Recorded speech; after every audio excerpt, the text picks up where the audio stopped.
வெற்றியும் தோல்வியும். அதன் உட்பொருள். வெற்றி மற்றும் தோல்வி இடையே சிறிய வித்தியாசம் மட்டுமே இருக்கிறது. ஆனால் அதன் பொருள் அளவில்லாதது. உலகம் வெற்றியை பேறுகள், செல்வம் அல்லது புகழால் அளக்கிறது. ஆனால் உண்மையான வெற்றி என்பது நம்முடைய நோக்கம் எவ்வளவு தூய்மையானது, நம்முடைய செயல் எவ்வளவு நேர்மையானது என்பதுதான் உள்ளது. உன் கடமையை செய்வது அதுவே வெற்றி.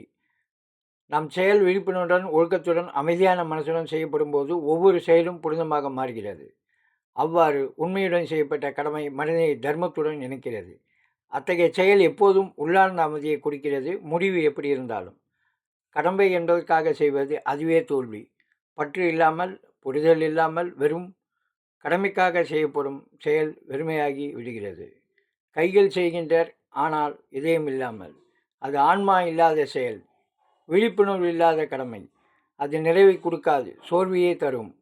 உண்மையான வெற்றி முடிவில் இல்லை, அது இணைப்பில் உள்ளது.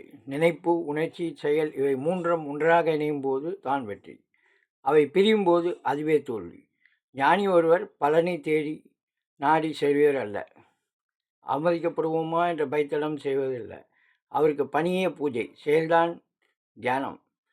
செய்பவன் மறைந்து செயல் மட்டும் மிஞ்சுவது போதும், அதுவே பரிபூர்ணத்துவம்.